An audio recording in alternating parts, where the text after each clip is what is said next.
All right, welcome back to Talk Tensors. Today we're diving deep into, how to get robots moving. Moving better. Moving better. Yeah. More versatile. More versatile movement from robots. So that's what MoE-Loco, Mixture of Experts for Multitask Locomotion, is all about. Yeah, really interesting paper. Yeah, really interesting. So it seems like the big problem this paper's trying to tackle, right? Like, how do you train one AI to do a bunch of different things? Yeah, that's right. So it's a classic problem in machine learning, right? Yeah. How do we train one model to do all these different things? It's called gradient conflict. Basically, you've got all these different learning signals, and they're all fighting with each other. Right. They're interfering. Yeah. And so what happens is, you can train on one thing really well, but then when you try to train on something else, it forgets how to do the first thing. So, okay, imagine you're teaching a network, basic image recognition. Right. Like, we want it to recognize cats and dogs. Cats and dogs. Exactly. Yeah. So it gets pretty good at cats, but then when we start throwing in the dog picture, suddenly it's like, wait, what was a cat again? Yeah. It's like, are those cats with pointy ears? Right, exactly. So this paper is like, okay, how do we address that specifically for how robots move? Yeah, and they come up with a really interesting solution using this idea of a mixture of experts, or MoE. So yeah, tell me about MoE. So instead of having one big neural network trying to learn everything, you've got all these smaller specialized networks. So it's like dividing the labor, kind of. Yeah, exactly, like a team. Yeah. And each of these little networks, these are the experts. They're really good at one specific thing. Right. So you might have a walking expert, a climbing expert, an expert for getting over obstacles. Exactly. Yeah. Yeah. And then there's this other thing called a gating network. Okay. What's the gating network do? So the gating network, it's like a traffic cop. It looks at the situation, right? What's the robot seeing? What's the terrain like? And it decides which expert should be in charge at that moment. So if the robot's approaching a wall, the gating network is like, okay, we need the climbing expert up in here. Exactly, yeah. And if it's just walking on flat ground, it's like, okay, walking expert, take the wheel. So how do they actually test this out? So they built this whole obstacle course for a robot in a simulation. Sounds like robot boot camp. Yeah, robot boot camp. They had bars to cross, pits to cross, stairs, slopes, even these low walls they call baffles. So a real test of agility. Oh, yeah. Yeah. And not just on 4 legs. They wanted to see if the robot could switch to 2 legs as well. Oh, wow. So they had it do stuff like standing up from a 4-legged position, walking on 2 legs, and even going up and down slopes and stairs bipedally. And all this with the same AI brain. That's right. One policy to rule them all. Okay, so walk me through this a bit more. How does the robot know what to do? So they use a bunch of information to train this robot. It has its own internal sensors, right? Knowing where its limbs are, how fast they're moving. That's the proprioception. Okay, so it's got a sense of itself. Yeah. But they also gave it some extra help during training, like information it wouldn't normally have in the real world. They call this privileged state. Stuff like its exact speed or how slippery the ground is. Ah, so they're kind of giving it cheat codes during training? Yeah, exactly, like training wheels. And it helps the robot learn faster. Gotcha. They even used this clever way of representing contact forces. So, when a robot's foot hits the ground, that's a contact force. And it can be really complex to simulate accurately. So they came up with this compressed representation that captures the key information, makes the training more efficient. Smart. Yeah, really clever stuff. And then in terms of what the robot can actually do, it can control the position of each of its 12 joints. So a lot of degrees of freedom. Yeah, really fine-grained control. And how do they tell it this is good, this is bad? How does it learn what to do? Rewards. So for each type of movement, they designed specific reward functions. For walking on 4 legs, they rewarded speed and stability. Makes sense. For 2 legs, they added extra rewards for staying upright. Right, because that's inherently more challenging. Exactly. And they also used something called regularization terms. This basically encourages the robot to move smoothly and efficiently. No jerky movements, no wasted energy. So it's like training a dancer, not just someone who can walk. Yeah, exactly. Graceful movement. Nice. And for the training itself, they use 2 main techniques. First, there's PPO, proximal policy optimization. Okay, I've heard of that one. That's like It tries to improve the policy bit by bit, right? Yeah, exactly. It's like taking small, careful steps instead of jumping off a cliff and hoping for the best. Right, so it's more stable. Much more stable. Mm. And the second technique they used is called probability annealing selection.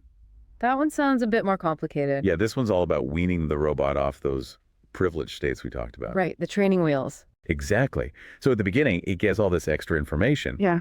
But then gradually, they reduce the robot's reliance on it, forces it to rely more and more on its own sensors, its proprioception. So it's like, first you're holding the bike, but then you slowly let go. Yeah, perfect analogy. Mm-hmm. And this is crucial, right? Because in the real world, there are no cheat codes. Right, no answer keys. Exactly. Okay, so we've got this training setup. Now bring it back to the MoE, the mixture of experts. Right, so within the robot's brain, there are two key networks. The actor, which decides the actions, and the critic, which evaluates how good those actions are. Classic reinforcement learning setup. Exactly.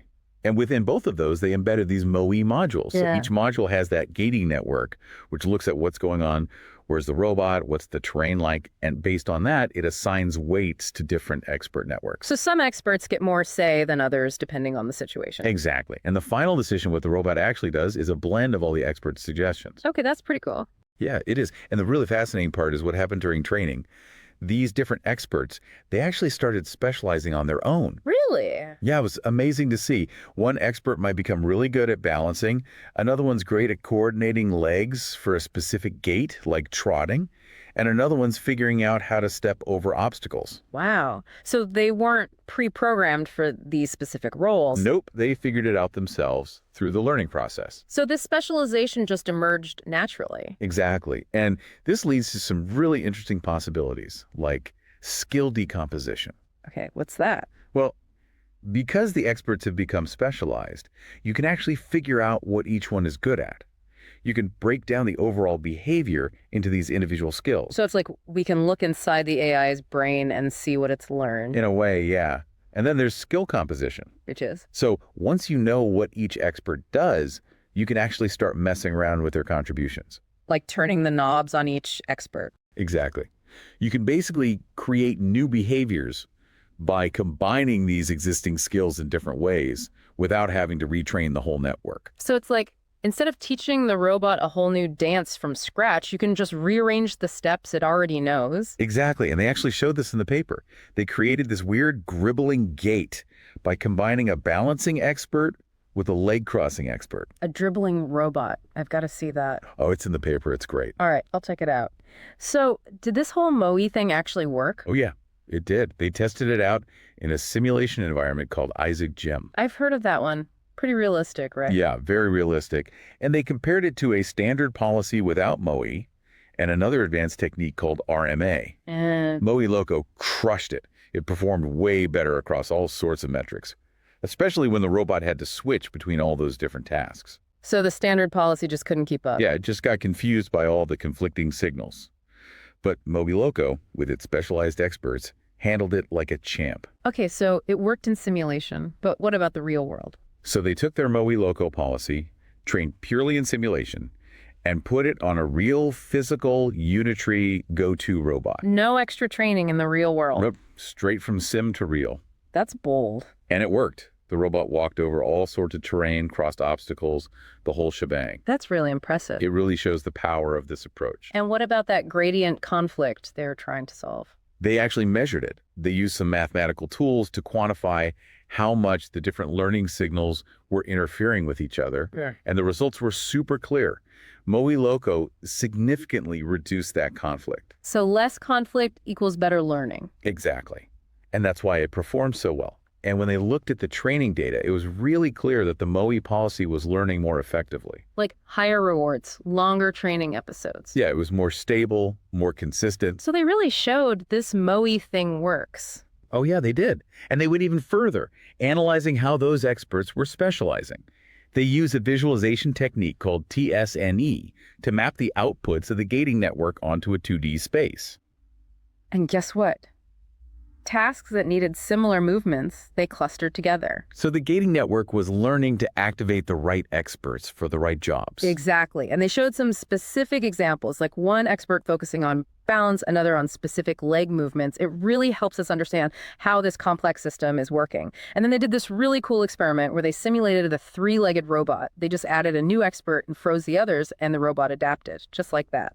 That's amazing. It is. It shows how flexible and adaptable this approach is. Okay, so stepping back a bit, as machine learning folks, we're always trying to build AIs that can do lots of things. Right. General purpose AIs, that's the dream. Exactly. And we've made huge progress with single tasks, but getting to that general purpose level is still, well, it's a huge challenge. It is. And this idea of mixture of experts, it's really gaining traction across different areas of machine learning. Yeah, I've seen it in NLP, computer vision. Exactly. Right. And now robotics. It's really exciting to see how this architectural approach can handle these more complex, multifaceted problems. So for our listeners, let's break this down. What's the big takeaway here? So the main challenge is when you're teaching one AI to do lots of different things, those learning signals can interfere, right, like we were saying earlier. And that leads to, it's not great at any of them. Right. A jack of all trades, master of none. Exactly. And this MoE framework, it's kind of like a more biologically inspired solution. You create these specialized subnetworks, the experts, each focused on their own little part of the problem.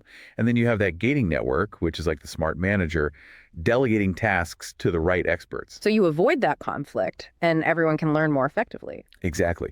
And the cool thing is, those experts, they often develop skills that we can actually understand. Right. So it's not just a black box anymore. Exactly. And then you can even start combining those skills to create new behaviors without having to retrain everything. That's super powerful. It's almost like evolution in a way. You have these building blocks and you can combine them in new ways. Yeah, that's a great analogy. And of course, the fact that they got this to work on a real robot, just straight from simulation, that's a huge validation of this approach. Okay, so now for the fun part. Let's get into some novel notions. Based on this MoE-Loco thing, what are some potential directions for future research? Oh, so many possibilities. So one idea I was kicking around, what if we took this MoE thing even further and went hierarchical? Hierarchical MoE. Interesting. Tell me more. So imagine, instead of just one layer of experts, you have multiple layers. Okay, I'm listening.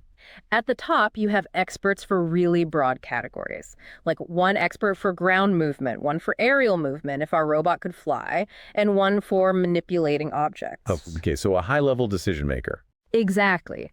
Then under that, you could have another layer of experts for more specific things. So underground movement, you might have a walking expert, a running expert, a crawling expert, and then maybe even another layer under that for even finer details, like adapting those gaits to different terrain, walking on flat ground versus rocky ground. I see where you're going with this. So like different levels of abstraction. Exactly. The higher levels are making the big decisions, and the lower levels are handling the fine details. This could be really powerful. Like, imagine the level of specialization you could achieve. Right. And maybe the lower level experts can learn faster because they're only focused on a very specific thing. Yeah, like the walking on uneven terrain expert can become super good at that because it doesn't have to worry about climbing stairs or anything else. Right. And imagine what that could enable in the real world. Robots that are incredibly adaptable and agile. Search and rescue robots that can navigate through all sorts of debris, or maybe robots that can work in like really complex industrial environments. Yeah,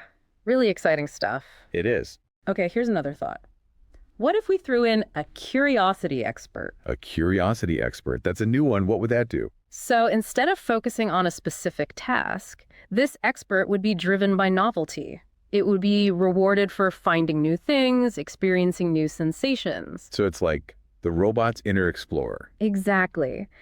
And this could be a really interesting way to address the exploration problem in reinforcement learning, because often robots just get stuck doing what they know works, right? They don't explore enough. Right, they don't think outside the box. Exactly. But with a curiosity expert, you could encourage the robot to try new things, maybe discover new ways of moving that we haven't even thought of. This could be huge for discovering new skills. Mm-hmm. Imagine a robot figuring out how to like climb a tree just because it was curious about what was up there. Right. And the MoE framework, it gives you a really nice way to isolate and study the behavior of this curiosity expert. You could see what it's learning, how it's exploring. And maybe those discoveries could then feed back into the other experts, making the whole system more robust and adaptable. It's like having a research and development department built right into the robot's brain. Exactly. Always pushing the boundaries. So these are just a couple of ideas. Of course, the future of this research could go in a completely different direction. But it's really inspiring to see how this work, this MoE-Loco, it's not just solving a specific problem, it's opening up new ways of thinking about how we build intelligent robots. It really is. This idea of a single policy that can learn diverse skills, it's a game changer. And I think the next big challenges are, how do we scale this up to even more complex tasks? How do we integrate more sensory information, make it work even better in the real world? Yeah, lots of exciting work ahead. Definitely. So we'll be sure to link to the paper in the show notes. It's a great read. Absolutely. And for everyone listening, keep thinking about these ideas. Maybe you'll be the one to build the next generation of super agile, super curious robots. That's what we like to hear. Thanks for joining us for another deep dive into the world of tensors. See you next time. Yeah.